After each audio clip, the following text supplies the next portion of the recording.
We are discussing Tesla's 2022 holiday software update in this video, which has not been officially announced. We don't have any real notes, so these are kind of spoilers. If you want to be surprised, do not watch this video. So here we go. Let's go straight into it. This is software update 2022.44.25. As of the filming of this video, this is all supposed to be included, but you never know what bugs they're going to find or what Tesla decides they actually don't want to push in this update or whatever. So just keep that in mind. So first up, there's going to be some UI changes, which specifically are supposed to make navigation look better, more clear. I don't know exactly what that means. I haven't seen it, but navigation UI is going to get an improvement. So that's probably subjective, but hey, good news. Next up, Zoom, the video conferencing app, is going to be released with this update. Now that's kind of known because Zoom actually released their own little teaser video about that. So we knew it was coming to Tesla's eventually, but we haven't heard anything since.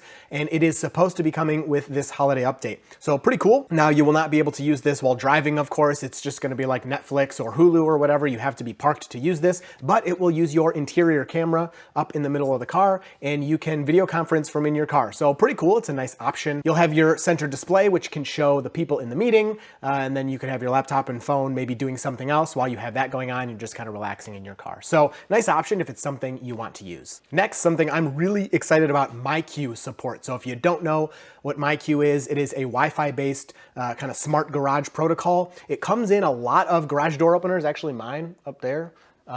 Where is it? There you go. It's up there. Mine has it. All right, I screwed up my whole camera, but mine has it by default. So it's built into my garage door opener. A lot of the Chamberlain garage door openers come with it. But the good news about this is you can get a relatively inexpensive accessory if your garage door is dumb, and you can add that on, and then your car can open and close your garage through the internet. Now, if you have HomeLink, why do you need this? Well, you might not exactly need it with HomeLink, but MyQ has a few advantages that you can use. Number one has scheduling, which is a feature I love. I have my garage door automatically close every night, just so in case I forget, it won't stay open all night. But this is also done over the internet. So anywhere you have an internet connection, again, through the app on my phone, you can open or close your garage or just see the state of your garage as long as you have an internet connection anywhere in the world. Now, I would assume this part of MyQ will also be part of the Tesla integration, but I don't know for sure. And that leads to one of the other big advantages of this. With HomeLink, what Tesla has now, it comes standard in the Model S and Model X, but for Model 3 and Model Y, you have to pay, I think it's like $300 or $350 for this add-on after you take delivery. And even with that, HomeLink doesn't know the state of your garage. It doesn't know if it's opened or closed. So if your garage is open and you come home and you have auto garage door opening enabled, it'll close your garage on you.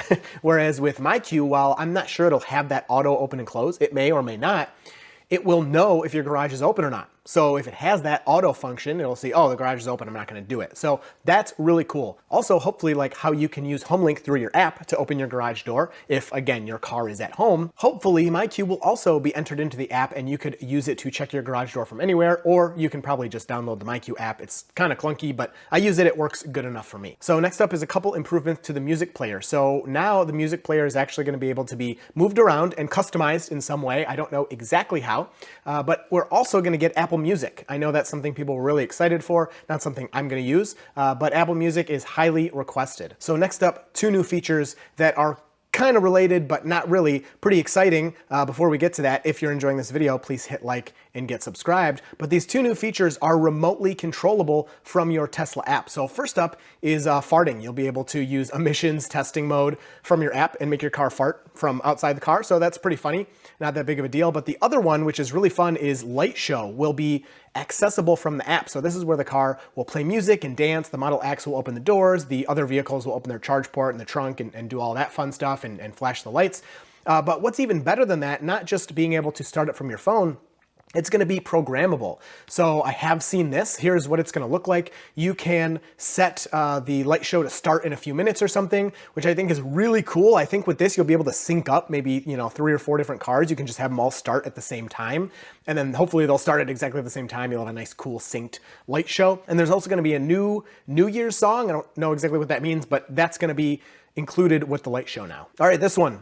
is going to be awesome. So there should be some new games, I guess. I don't really know much about that, but Steam integration is coming. We are going to get Steam on our Teslas. This is another thing Elon Musk mentioned a few months ago, I think. He said, you know, Steam is going to come to the cars, and it's one of those things you never hear about again. Well, it's supposed to be coming with the holiday update. If you don't know what Steam is, it's software to like download games. It contains all your game libraries and stuff. So if you already have Steam and own all your games, presumably you'll be able to sign in, and it'll be some type of remote service where you can play via the cloud, I would assume, and like your computer will be running the games for you, but you can actually play them on your Tesla. That's how I'm guessing this is going to be integrated. So you'll have not only the included games, which are cool, I mean, it's nice to have them, but some of them are kind of limited. Supposedly you'll have your full game library accessible wherever you go. Now, the other way this could be implemented is the games have to be run on the vehicle. I don't think that's what's going to happen, but I don't know. So these are just kind of me guessing with you.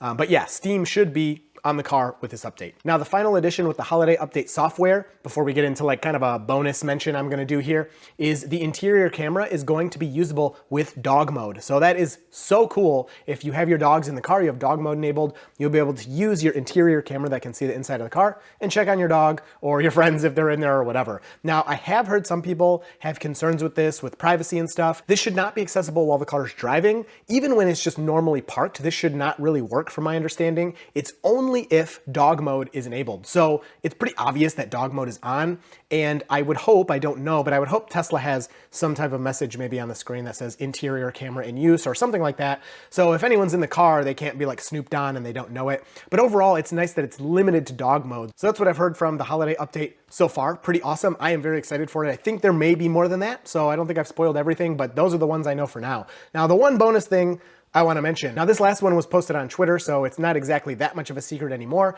but it looks like we're getting real close to Hardware 4. Now, the Hardware 4 aspect is me guessing, but I think we can extrapolate from this. We're at least getting some type of hardware upgrade, it looks like, that will be related to autopilot and full self-driving capability. As of today, all Teslas are shipped with Hardware 3. That's the cameras surrounding the car, no radar, and actually, as of today, no ultrasonic sensors come with new cars either, so you just have the 8 exterior cameras. Well, rumors of a high-definition radar have been circulating for a long time. It looked like Tesla was going to implement this soon, and now this new letter has come out where Tesla's like, hey, FCC, could we not share these pictures of our high definition radar because we're not even going to be shipping it till next year anyway.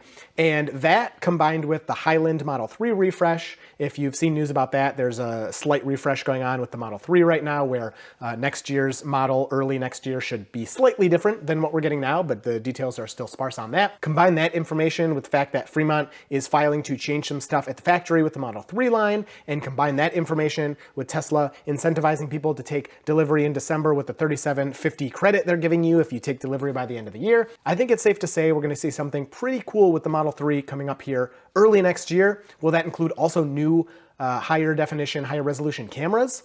We don't know, but it does look like high definition radar is coming to the Model 3 and probably other vehicles very soon, but we will have to wait and see about that. So hope you enjoyed this one. Fun. Can't wait for the holiday update. If you have any questions, leave those down below. I'll try to answer them, and you will see me in the next video.